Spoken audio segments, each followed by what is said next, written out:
Perkenalkan, nama saya Laildesi Lestari Fitriana, kelas 12 MIPA 6, absen 14. Perkenalkan, nama saya Ruli Afidatun Nur Hasana, nomor absen 27. Perkenalkan, nama saya Sofia Tulaili, absen 29. Perkenalkan, nama saya Tri Ardianti, absen 33. Fisika inti dan radioaktivitas. A. Inti atom. Partikel-partikel penyusun inti disebut nukleon atau nuklida. Nukleon dalam inti atom mengalami 3 buah gaya, yaitu gaya elektrostatis, gaya gravitasi, dan gaya inti. 1. Simbol atom. Untuk membedakan berbagai isotop digunakan simbol atom atau simbol nuklida sebagai berikut. Dengan keterangan, huruf X adalah nuklida yang memiliki simbol kimia X, huruf Z adalah nomor atom yang melambangkan jumlah proton dalam nuklida, huruf A disebut nomor massa yang melambangkan jumlah proton dan neutron. Yang kedua, muatan dan massa partikel penyusun atom. Massa partikel atom dan inti sangat kecil. Biasanya satuan yang digunakan adalah SMA, satuan massa atom. Berikut adalah tabel yang memperlihatkan massa partikel penyusun atom. Yang ketiga, isotop, isobar, dan isoton. Isotop adalah nuklida yang memiliki jumlah proton yang sama tetapi jumlah neutron berbeda. Isobar adalah nuklida yang memiliki nomor massa sama tetapi jumlah protonnya berbeda. Isoton adalah nuklida yang memiliki jumlah neutron yang sama. Yang keempat, jari-jari atom. Inti atom berbentuk menyerupai bola yang jari-jarinya bergantung pada nomor massa A.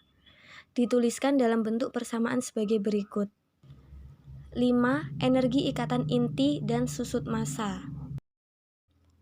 Energi ikat inti adalah energi yang dilepas oleh nukleon agar berbentuk inti atom atau energi yang diperlukan untuk memisahkan nukleon yang membentuk inti.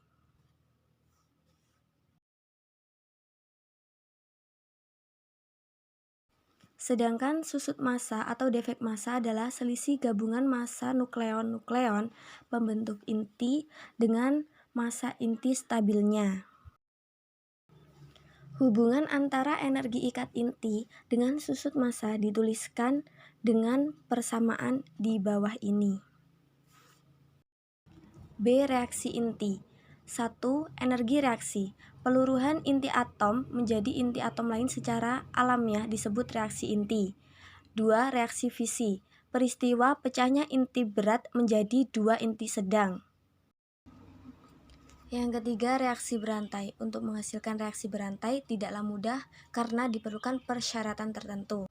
4. Reaksi fusi adalah peristiwa penggabungan 2 buah inti ringan menghasilkan inti yang lebih berat dan partikel-partikel elementer disertai pelepasan sejumlah energi. C. Radioaktivitas. Radioaktivitas adalah unsur yang dapat memancarkan radiasi secara spontan, sedangkan radiasi dari peristiwa ini dikenal dengan sinar radioaktivitas. 1. Stabilitas inti. Pada gambar berikut dijelaskan bahwa nuklida ringan akan stabil jika jumlah proton sama dengan neutron. Inti berat akan stabil jika jumlah neutron lebih banyak dari jumlah proton. 2. Daya tembus radioaktif. Intensitas yang diserap dan yang diteruskan oleh suatu bahan dapat dinyatakan dengan persamaan berikut. 3. Sifat-sifat sinar radioaktif. Sifat-sifat sinar radioaktif dibagi menjadi 3, yaitu sinar alfa, sinar beta, dan sinar gamma. D. Peluruhan. Peluruhan adalah proses pemancaran sinar radioaktif hingga berbentuk inti lain yang stabil. Satuan yang digunakan adalah Curie. Satuan lain yang dipakai adalah becquerel. Pertama, dosis serapan. Dosis serapan adalah banyaknya energi yang diserap oleh setiap satu satuan massa. Yang kedua, waktu paruh. Waktu yang diperlukan oleh suatu inti untuk meluruh hingga jumlah inti tinggal separuh. 3. Aktivitas radioaktif. Laju peluruhan inti radioaktif atau jumlah partikel yang menyeluruh tiap sekon. Pemanfaatan radioisotop. Pemanfaatan radioisotop meliputi dua hal utama, yaitu perunut atau pencari jejak, dan kedua, pemanfaatan radioisotop berdasarkan sifat radiasinya. Pemanfaatan tersebut telah dijelaskan dalam video ini.